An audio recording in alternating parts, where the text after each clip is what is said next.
Você pode ter uma vida mais feliz a partir desse episódio aqui do Ponto de Fala. Então, se eu fosse você, ficava por aí, já se inscreve no canal e acompanha, porque esse papo está imperdível.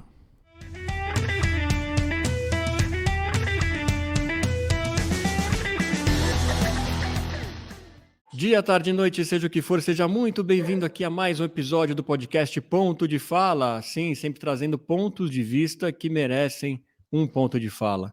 Mas antes de a gente começar mais um super papo aqui, um papo alegre, um papo feliz, eu quero pedir, se inscreva no canal, sim, acione o sininho aí da rede social, deixe seu like, seu comentário, compartilhe com mais gente e assim mais pessoas têm acesso aqui a essas conversas deliciosas que a gente tem todas as terças e quintas às 18 horas. Hoje vamos falar de felicidade, por isso eu estou aqui muito feliz em receber a nossa convidada, ela que é especialista em ciência da felicidade, também professora aí em psicologia positiva, Juliana Carneiro, seja muito bem-vinda aqui ao Ponto de Fala. Obrigada, Fernanda, é um prazer estar aqui. Que bacana. Agora vamos falar de felicidade hoje, Juliana, e eu tenho a sensação que a gente está sempre em busca da felicidade, mas em poucos momentos estamos felizes. É por aí mesmo? Acho que sim, né? E tem a gente chama de paradoxo da felicidade, né? Isso que você trouxe é um ponto bastante interessante. Quanto mais a gente busca, menos a gente encontra, né? E eu acho que isso tem a ver com a nossa percepção, né? Com o nosso entendimento de felicidade, porque eu acho que a gente sempre colocou a felicidade como algo distante, lá longe, né? Como um ponto final, como um lugar a chegar, né? Então, é como se a gente estivesse sempre correndo para chegar naquele lugar de felicidade. Então, e sempre em coisas externas. Então, quando eu conseguir aquela promoção, então eu vou poder ser feliz. Quando eu me aposentar, eu vou ser feliz. Quando eu fizer aquela viagem, quando eu casar, quando eu conseguir isso. Então, tá sempre para fora, nunca para dentro. Né? E, na realidade, o que a gente entende com o estudo da felicidade é que a felicidade ela é processual. Né? Ela não é um ponto, um destino final. Ela é uma jornada. Né? E que para a gente vivenciar, para a gente ter essa elevação de bem-estar, isso requer que a gente faça escolhas mais saudáveis e mais conscientes todos os dias da nossa vida. Entendi. É bem interessante isso que você falou, porque parece que a própria sociedade ou o sistema, né, ele coloca para você que você está num lugar em que a felicidade não está e você precisa estar o tempo todo buscando, né? E Ou sempre seja, fora de você, sempre sempre fora de dependendo de você. coisas externas. Né? Você está na escola, mas a felicidade vai estar na faculdade. Você está na faculdade, mas a felicidade vai estar no trabalho, né? Você está solteiro, mas você tem que agora arrumar alguém, porque a felicidade vai estar no casamento. E você vai ser feliz depois que trabalhar, como você falou, na aposentadoria, né? Então, a gente tem que, mais ou menos, pelo meu entendimento aqui, buscar momentos felizes, né, ao longo dessa jornada. Seria isso, Juliana? Exatamente. E entender que a felicidade ela está no percorrer e não só no chegar, né? Então, buscar também estar satisfeito ao longo do processo de conquistar ou de realizar. Né? Buscar esses momentos de flow, né? Buscar experiências de emoções positivas, né? E a ciência da felicidade, ela traz muitas descobertas que são, por ser ciência, são validadas cientificamente, ou seja, são dados de pesquisa, né? De pequenos atos, pequenas atitudes, pequenos comportamentos que a gente pode fazer para viver essa elevação de bem-estar. Né? Então, aqui ao longo da nossa conversa, posso ir falando um pouquinho para você de algumas dessas atitudes que podem elevar o nosso bem-estar. Eu quero entender sim. Então, a gente tem algum tipo de mecanismo? Dá para aprender a ter uma vida mais feliz, Juliana? Seria isso? Sim, totalmente. E é engraçado isso que você trouxe, é muito bacana, né? O Rubinho até criou recentemente um mini curso gratuito cujo título é Felicidade se Aprende. E é engraçado porque a nossa busca humana por felicidade, ela é tão natural, ela está na nossa essência, né? Que a Sem gente dúvida. acaba que ninguém nos ensina a ser mais feliz. Todo mundo quer ser mais feliz, mas muitas vezes a gente não sabe como. É né? Então, eu verdade. acho que o grande mérito dessa ciência é exatamente nos ensinar, nos mostrar como, nos Uhum. mostrar que existem estratégias validadas cientificamente que realmente potencializam o nosso bem-estar. A psicologia positiva, acho importante dizer isso, Fernando, ela trabalha Tá. com 2 protocolos, protocolo de potencialização de felicidade e protocolo de prevenção de saúde mental. Né? Uhum. E falar de saúde mental e de prevenção de saúde mental hoje, eu acho que é tema assim, básico para todas as áreas da nossa sociedade, né? Uhum. Para as nossas escolas, para as nossas organizações, para as nossas cidades, né? Então, assim, a É. gente vendo hoje o que está acontecendo nas escolas no Meu Brasil, Deus, 2 verdade. incidentes, né? Tão horríveis, é, tão terríveis. Uhum. A gente vê o adoecimento da nossa sociedade, o adoecimento da nossa cultura. Né? E aí a Uhum. gente vê as pessoas colocando a culpa no pai, na mãe, né? É como se a gente sempre tivesse que achar um culpado, mas isso não nos Uhum. ajuda a olhar para as nossas feridas, né? A refletir realmente como nós, como sociedade, também, de algum modo, estamos contribuindo ou estamos nos omitindo, de algum É. modo, nessa discussão da não violência. O que as nossas crianças estão consumindo, o que esses adolescentes estão consumindo, né? O Uhum. grave problema de saúde mental que assola todos os adolescentes e crianças. Eu estava vendo outro dia um dado de pesquisa que no último ano teve um aumento de 8% de busca de emergência pediátrica para crianças com sintomas físicos, mas, na verdade, dores emocionais. Olha. Então, a gente precisa, como sociedade, parar para refletir sobre isso.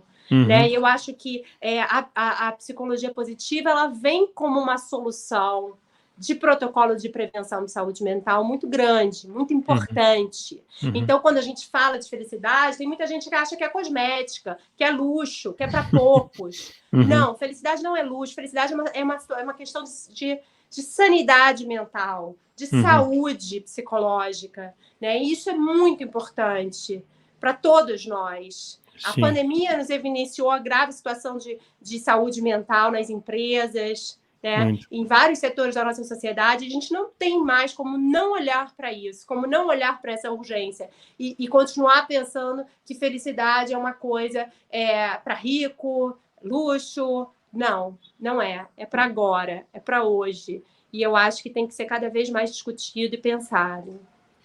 Legal, não, eu Até concordo. como política pública, viu, Fernando? Até É, como então. política pública. Mas você tocou num ponto que para mim é essencial, né? Tratam como luxo a felicidade. É uma coisa que, assim, tipo, a gente foi meio que criado para entender que a vida não é boa mesmo, né? Que a vida, assim, é dura e você vai ter um momento ou outro que vai ser bacana. Como que eu Uhum. começo a mudar esse jogo, então, Juliana? Eu entendo que começa comigo mesmo, né? É um exercício Sim. muito forte de autoconhecimento, isso. Passa por aí? Passa, sem dúvida, né? Porque não existe ação sem reflexão, né? Uhum. Então, passa por aí sem dúvida, tipo, do desejo de mudança, né? De um desejo de realizar uma mudança positiva na sua vida. Então, Uhum. sem dúvida, tudo começa por essa autorreflexão que nos leva a esse autoconhecimento, que para mim é outra jornada para a vida inteira. Né? Total. As É. pessoas às vezes pensam que o autoconhecimento é um processo estanque. Eu vou me conhecer e depois acabou. Eu Uhum. acho que também não é assim. Para mim não funciona assim. Né? Eu Eu estou nesse concordo. processo de me conhecer toda a minha O vida tempo e acho todo, que eu é. vou seguir nele até o fim da minha Uhum. existência. Eu continuo me questionando, eu continuo me fazendo perguntas, eu continuo, às vezes, em alguns momentos, me perguntando: é por aqui? É por ali? E agora? Isso aqui eu faço como? Como é que eu equilibro todos esses papéis? Como é que eu equilibro? Como é que eu chego na essência dessa força? Será que eu estou usando demais? Será que eu estou usando de menos? Uhum. Então, essa jornada é para todo sempre, né? Uhum. Agora, falando muito da psicologia positiva, e daí eu acho que a gente passa também, e a gente tratou isso aqui com a Maia, numa parte de convivência positiva e até de educação positiva em casa, convivência com família e tudo mais, né? Tem algumas coisas que a gente pode perceber que a felicidade no nosso ambiente, tanto de casa como no trabalho, não anda legal e a gente precisa tomar alguma atitude, Juliana? Eu acho que um termômetro para isso muito forte, Fernando, são as nossas relações. Tá. Eu acho que as relações elas são um excelente medidor se a gente vai bem ou não, sabe? Tá. Uhum. Então, assim, e o nosso humor, né?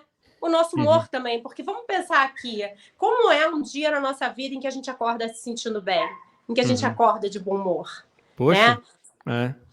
Tudo Fale flui demais, melhor. Tudo flui melhor, né? A gente se relaciona melhor com as pessoas, a gente dirige com mais calma, com mais atenção, né? A gente trabalha mais, entregando melhor.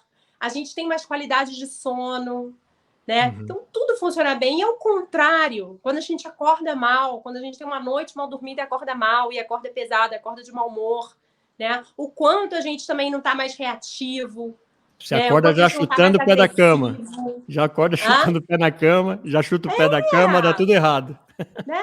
A gente acaba dirigindo mais agressivo, É. a gente acaba atacando as pessoas que a gente gosta, que estão à nossa volta, né? Então, assim, isso se reflete em todas as áreas da nossa vida, quando a gente não está bem. E o contrário também, né? E a gente sabe hoje, dado de pesquisa, que a felicidade, ela traz inúmeros impactos, inúmeros benefícios para a vida das pessoas. Então, por exemplo, pesquisas mostram que pessoas mais felizes vivem, em média, 9 anos mais do que pessoas menos felizes. Né? As doenças cardiovasculares e as doenças degenerativas, elas se apresentam menos em pessoas mais felizes. Né? Então, tem muitos benefícios para a saúde física, também a felicidade. Né? E para os nossos relacionamentos, né?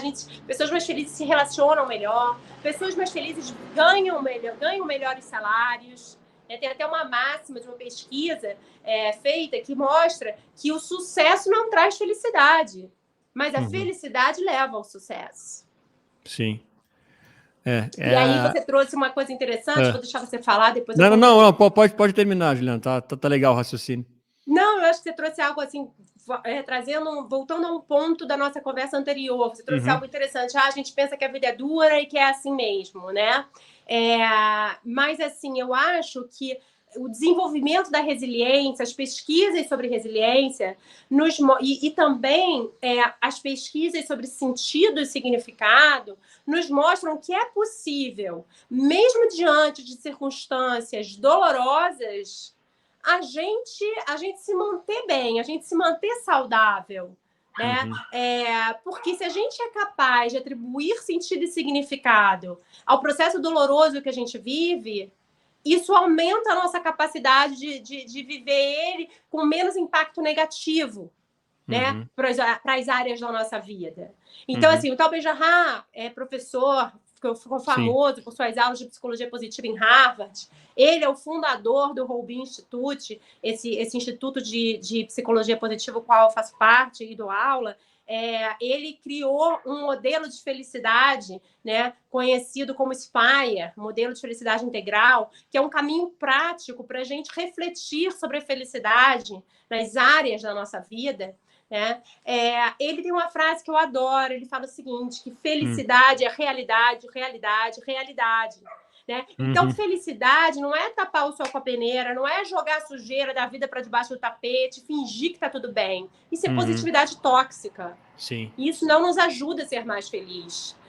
Felicidade é a capacidade de conseguir olhar para a vida do jeito que ela é, né? E pensar, poxa, o que eu faço com isso? Né? Seligman, o pai da psicologia positiva, ele tem uma frase maravilhosa. Ele fala que a vida boa é tecida, né? É costurada, é tecida, é forjada nos bons e nos maus momentos. A vida é de altos e baixos. Não tem jeito para todo mundo.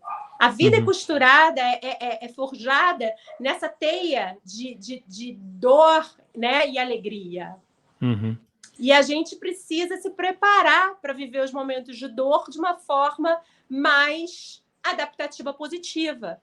Né? E uma forma que a gente tem de fazer isso, dados de pesquisa, é o desenvolvimento da resiliência. E como é que a gente faz desenvolvimento de resiliência? A gente faz isso colocando no nosso cofrinho emocional experiências de emoções positivas.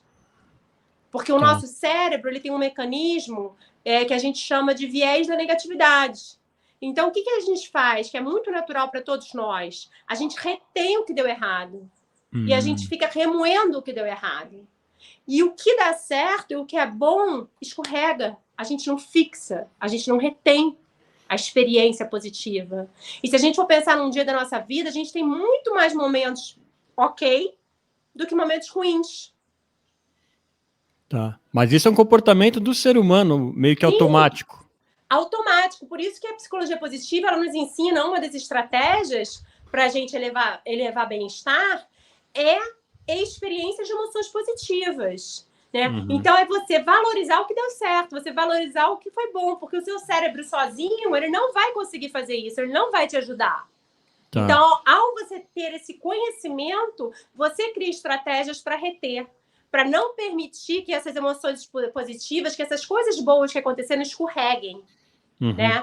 E isso, reter essas emoções, reviver essas emoções, se conscientizar das coisas boas que aconteceram ao longo do dia, vai fazer com que você faça esse cofrinho, né? Que é depositar ali todo dia o que de bom aconteceu. E isso vai alimentando a sua capacidade de resiliência. Então, quando você precisar, é como se você tivesse um colchão ali, protetor de emoções positivas que vão te fortalecer para reduzir o impacto das pancadas da vida.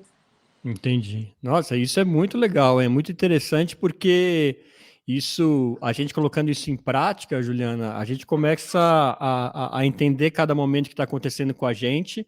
Então, estou numa situação ruim, né? Eu já dá um start aqui na minha cabeça de que eu tenho que, de alguma forma... Está aí ainda, Juliana? Ah, tá aí, voltou. Não, eu estava dizendo que a gente liga, né, um alerta, como se fosse um alerta aqui no nosso cérebro para dizer, ó, agora eu preciso dar uma respirada, né? Não vou deixar isso me contaminar, né? Eu penso assim como um exercício contínuo que a gente tem que manter. Exatamente, falou tudo, porque é um treinamento para o nosso cérebro, porque a gente sabe que naturalmente o que ele vai fazer? Ele vai ruminar o que deu errado. Tá. Entendeu? Então, se a gente se deixar entregue à natureza do nosso cérebro, é isso que vai acontecer. Então, como é que a gente faz esse treinamento contrário? Né? Uma das formas de a gente fazer isso, Fernando, é a gente praticando uma prática bem antiga da psicologia positiva, assim, bem divulgada, bem difundida já há muitos anos, que é Conte Suas Bênçãos. Essa é uma intervenção do Seligman, né? Que ele fala para todo dia a gente, no final do dia, dizer 3 coisas boas que aconteceram com a gente. Então, isso é uma forma de você mudar o mecanismo do seu cérebro. De você treinar para observar o que deu certo. Porque é aquilo que a gente estava conversando. Naturalmente, seu cérebro ele é treinado para só reter o que deu errado. Tem alguma explicação, já deram alguma explicação científica do porquê que o ser humano acumula mais as coisas negativas, Juliana? Sim. A explicação científica é o nosso passado, né? Como homem neandertal. Né? A gente é o cérebro reptiliano, né? Que tem o sistema de luta e fuga. Né? Então a gente evoluiu, mas a gente ainda tem uma parte do cérebro, né, que é a amígdala, que ainda tem esse sistema de luta e fuga. Então, qualquer coisa que acontece negativa, a gente fica assim, porque no passado, quando a gente vivia na floresta, a gente realmente tinha que estar com esse sistema muito aflorado para a gente sobreviver, né? Uma questão de sobrevivência. Se a gente não tivesse muito atenta às situações que estavam ocorrendo ali, a gente poderia morrer, né? Olha só que interessante. O mundo mudou bastante, mas o nosso cérebro ainda não perdeu esse mecanismo, né? E nem é bom que ele perca, porque às vezes realmente há situações na vida em que a gente precisa desse mecanismo. Mas hoje a gente sabe que a gente pode driblar esse mecanismo. Né, que a gente pode deixar eles para as situações realmente importantes, realmente sérias, realmente de luta e fuga. Né? Mas que a gente não precisa que esse sistema seja utilizado todos os dias da nossa vida. O tempo inteiro. Interessante Tá? isso, hein? Legal que compartilharam. Era o que eu tinha na minha cabeça como curiosidade, bem legal. Agora, eu fiquei preocupado, Juliana, que eu vi que o Brasil tem o ranking da felicidade, e a gente caiu aí na última divulgação nesse ranking da felicidade, né? Aqui que você, de repente, aí, a partir dos seus estudos, avaliações, você justifica, né, essa queda. E conta pra gente quais são os países que têm esse índice maior e o que, de repente, eles têm de características que a gente possa absorver por aqui. A Finlândia é o país que está em primeiro lugar, tá? Nesse ranking. Bom, por que o Brasil caiu? O Brasil vem caindo já há alguns anos nesse ranking, tá? E algumas das das hipóteses de por que ele caiu. Primeiro, celular, né, o excesso de tela. Então, você pode observar, você vai num restaurante, você vai nos lugares, as pessoas já não estão mais tanto se olhando no olho. Verdade. As pessoas estão ali o tempo inteiro com a tela. O tempo inteiro, fotografando, postando, conversando pelo celular. Os jovens é um negócio muito louco, os adolescentes. Eles já quase não se falam mais. Assim, eles estão numa roda, mas eles estão mandando mensagem. Eles estão numa roda, mas ao invés de eles estarem conversando, eles estão conversando por mensagem de WhatsApp. Hoje as pessoas eles pedem alguém em namoro por uma mensagem de WhatsApp. Quer namorar comigo? Você está do seu lado, você está no WhatsApp. A outra coisa é a instabilidade, a corrupção, né? Ou seja, a descrença nas instituições, né? A desesperança. Tá? Então, esses são alguns fatores que foram levantados como a causa dessa queda. Né? Agora é curioso. Isso realmente. A polaridade, né, Fernanda? A polaridade que a gente tem vivido, né, politicamente falando. Tudo é motivo de discussão, né? Sim, de discussões veementes, discussões que geram brigas, até familiares, rupturas. Né? E isso tudo traz uma sensação muito grande de desconexão e de não pertencimento. Mas nosso cérebro é social, nós precisamos dos outros. A sensação de não pertencimento gera uma solidão enorme. As pessoas precisam pertencer. Né? Então, como é que eu pertenço, mas sem perder o direito a me posicionar, a falar o que eu penso?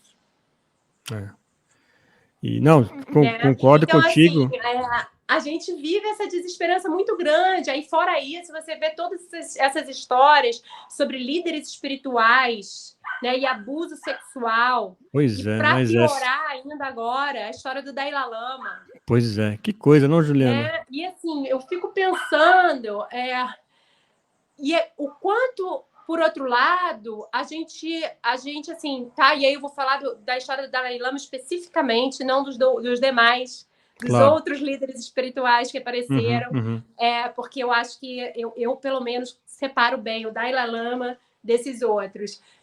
Um homem que está desde 2 anos de idade numa vida de mosteiro, que dedicou a vida inteira à doação, né, a espiritualidade. E aí a gente tem acesso a muita informação, mas a sensação é que a gente não processa com inteligência, que a gente não processa com cuidado, a gente processa de forma rasa. Então você pega aquela imagem ali, você fica com ela e acabou. E eu não confio mais em ninguém mais é confiável. E até o Dalai Lama.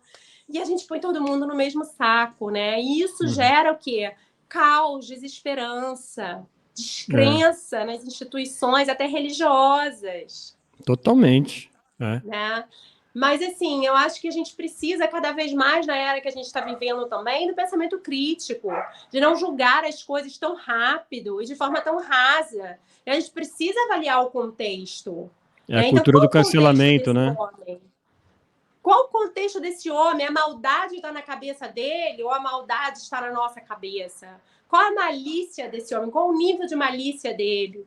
Fazer perguntas, né? Para que a gente possa, sei lá, fazer julgamentos mais ponderados. A avaliação sua é muito interessante, né? E eu concordo muito com essa realidade que você pintou aqui, nossa, brasileira, e tem tudo Acho que o espantoso, infelizmente, seria se a gente tivesse crescido nesse ranking, mas é curioso a Finlândia estar em primeiro, né? Um país que é extremamente frio, boa parte do ano fica escuro por conta do inverno, né?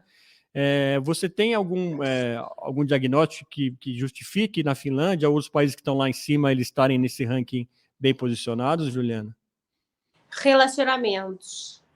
É mesmo? Relacionamentos de conexão, senso de comunidade, de pertencimento. Olha. Uhum. É isso que faz a diferença na nossa felicidade. Olha que bacana. Né? Inclusive, tem dados de uma pesquisa, que é a pesquisa considerada a pesquisa mais longeva da história. É uma pesquisa que começou com 19 alunos de Harvard, e ela já tem mais de 30 anos. Ela foi acompanhando esses homens, na época, acho que com 19 anos. Tá. Hoje, muitos deles já morreram, alguns já estão com mais de 80 anos, e eles foram acompanhando, ao longo de todos esses anos, a vida desses homens, né? E fazendo perguntas, entrevistas, questionários regulares, exames de sangue, acompanhamentos clínicos, né? E aí eles foram se perguntando, né? O que fazia com que alguns desses homens vivessem mais e melhor do que os outros. E a resposta que eles chegaram foi exatamente conexão positiva, senso de pertencimento, né? Então, assim, boas relações. Esses homens que viveram mais e com mais saúde, com uma qualidade de vida melhor, eram aqueles que conviviam bem com a esposa, com os filhos, que tinham vizinhos, que se sentiam apoiados pela comunidade. Então, assim, os relacionamentos são os maiores preditores de felicidade que a gente tem. Então, é sempre importante a gente pensar sobre isso, sobre a qualidade dos nossos relacionamentos. Sim, muito interessante. E aquela pergunta que sempre fica, Juliana, afinal de contas, o dinheiro traz felicidade? Né? Isso é uma questão que o homem levanta, acho que desde sempre. Como que a gente vê o dinheiro aí nessa equação? Eu acho que, assim, eu acho não, né? Vamos para os dados de pesquisa, que aí é melhor. O que as pesquisas mostram nesse sentido é que até quando você chega num determinado platô, tá, de estabilidade econômica, tá? Ou seja, que aquele lugar que você chegou, ele te atende às suas necessidades básicas, né? Ou até um pouco mais. Enfim, quando você chega nesse platô de estabilidade e você ganhar mais dinheiro, não te traz mais felicidade. Tá, entendi. Tá? Então, é isso. É claro que tem uma relação. Por que tem uma relação? Porque se eu sou abaixo da linha de pobreza, se eu não tenho um teto sobre a minha cabeça, se eu não tenho comida, se eu não tenho dignidade humana, realmente fica muito mais difícil para eu florescer. Né? Agora, depois que você atinge esse platô de estabilidade, mais dinheiro não faz diferença para elevar a sua felicidade, o seu bem-estar. Tá, não, isso é um ótimo ponto. Então não adianta, até não vai ter aquele cara que vai ficar sem parar. Não, pode terminar. Não, eu tava pensando naquele cara que quer acumular o dinheiro, então não necessariamente vai aumentar esse nível, né? Não, de jeito nenhum. Não, olha só, existem hoje vários modelos de felicidade, tá? Nenhum deles tem como preditor de felicidade acumulação econômica. Tá. Nenhum deles. Então, isso não é preditor de felicidade. O que mais tem nesses modelos, então, Juliana?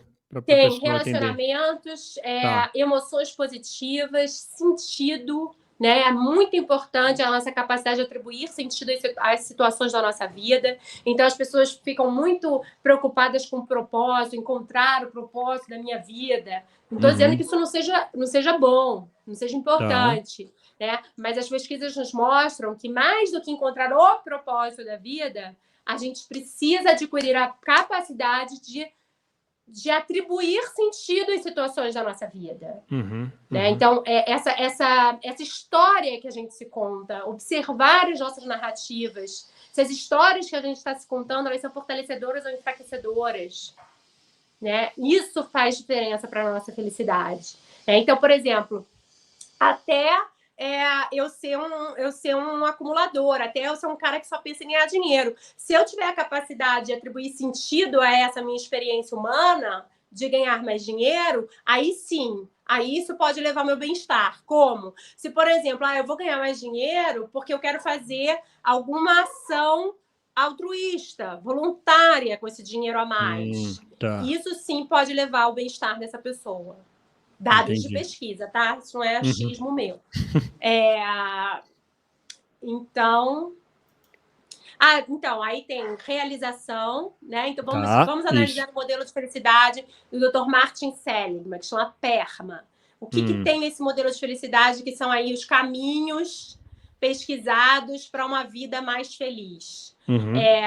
São emoções positivas, como eu falei, então tem a ver com aquela história que eu falei lá no início, da nossa capacidade de experimentar essas emoções positivas. As emoções positivas acontecem todos os dias pra gente, mas a gente não retém. Então, no final do dia, chegar e pensar, poxa, o que deu certo hoje? O que foi bom? Isso traz essa experiência de emoções positivas. E isso é importante para a felicidade. Né? Porque o que são as emoções positivas? Tem 10 emoções positivas que são as mais estudadas. As mais estudadas porque, segundo dados de pesquisa, são as mais experienciadas pelas pessoas. É o amor, é a alegria, é a inspiração, é o interesse, é a gratidão, né? Então, assim, a gente também pensar como a gente pode viver mais essas emoções positivas. Para a gratidão, por exemplo, existe uma série de protocolos de ações, de intervenções estudadas, pesquisadas pela psicologia positiva, que a gente pode fazer para experimentar gratidão, para viver gratidão. É o que a gente chama, a psicologia positiva estuda o que a gente chama de gratidão ativa, essa que a gente decide experimentar. Porque muitas vezes, Fernando, o que acontece? A gente fica esperando momentos extraordinários da vida para a gente viver essa emoção. E só esses momentos extraordinários da vida não são suficientes para alimentar o nosso tanquinho de experiências positivas. Então, a gente precisa também ser autor dessas emoções, né? A gente precisa também forjar essas emoções. E para o nosso cérebro não faz diferença se a gente viveu a emoção positiva por algo incrível que aconteceu na nossa vida ou se a gente viveu a emoção positiva porque a gente forjou essa situação, essa experiência. E como é que eu forjo uma experiência de gratidão? Muito simples. É muito parecido com o exercício das 3 bênçãos que eu falei aqui. Você pode fazer o diário da gratidão. Todo dia, à noite, você responde pelo que você é grato. E isso faz com que a gente volte a saborear as pequenas coisas da vida. Porque o nosso cérebro tem um sistema de adaptação hedônica que faz o quê? Faz com que a gente se adapte. Se adapte a tudo bom, ao que é ruim também. Né? Mas a tudo que é bom. E aí a gente começa a não se importar mais. Então, a gente esquece de contar os nossos benefícios. Essa é uma outra prática que faz com que a gente experiencie gratidão. Conte os seus benefícios. Porque são inúmeros, Fernando. São inúmeros benefícios que a gente tem. Então, uma coisa bem simples, um super benefício. Uma água potável. Pois é. Tem gente que não tem. A gente toma milhões, né? Acha que isso não é nada. Né? Pô, comida na mesa, todo dia. Pô, tem milhões de brasileiros que não têm nenhuma refeição. E a gente tem 3, 4, 5. Né? Um banho quente. Né? Quem não quer? Para quem que não é um benefício um banho quente num dia frio? Né? Então, são muitos benefícios. Então, essa é uma prática também. Conte seus benefícios, porque o seu cérebro já esqueceu de contar há muito tempo. Ele já absorveu, ele já tomou como garantido. E quando ele toma como garantido, ele esquece de atribuir valor. Então, a gratidão ativa, ela nos ajuda a perceber os elementos de valor da nossa vida. Nossa, isso é muito importante. Muito então, importante. A gente tem as emoções positivas, né, aqui alguns exemplos de como a gente pode experienciá-las. A gente tem o sentido, tem a ver com isso, como eu atribuo o sentido ao que eu estou vivendo, as coisas boas e as não tão boas, né? E isso também eleva o meu bem-estar. A gente tem os relacionamentos positivos, que eu já expliquei aqui, que é um grande preditor de felicidade, dados de pesquisa. Né? Então, a importância da gente ter essas relações saudáveis. de se sentir pertencendo, de ter conexão com as pessoas. A gente tem a realização, né? Então, realizar é algo importante para a nossa felicidade, realizar coisas importantes. E é isso, esse é o PERMA. E a gente tem o engajamento, esqueci do engajamento. Então, são emoções positivas, engajamento, relações positivas e sentido e realização.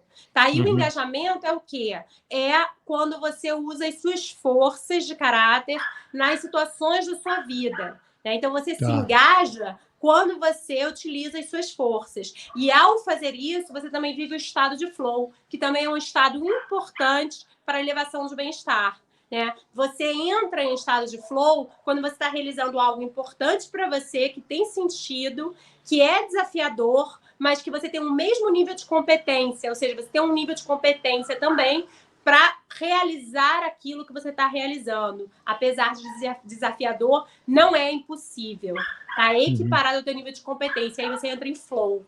Né? Esse estado em que você se funde com a ação e você perde a noção do tempo. Que é extremamente prazeroso e extremamente benéfico para o bem-estar. Né? E aí, dentro do engajamento, a gente tem que falar também da utilização das forças de caráter, né? Que são as características positivas da nossa personalidade. Então, existe toda uma ciência do caráter por trás, né, dessas forças, que é feito há um trabalho há mais de 20 anos pelo Instituto VIA, que é um instituto que valida essas pesquisas sobre as 24 forças de caráter e as 6 virtudes. Todos nós possuímos 24 forças, como eu falei, são as características positivas da nossa personalidade, e elas têm a ver com o jeito que a gente sente, pensa e se comporta no mundo.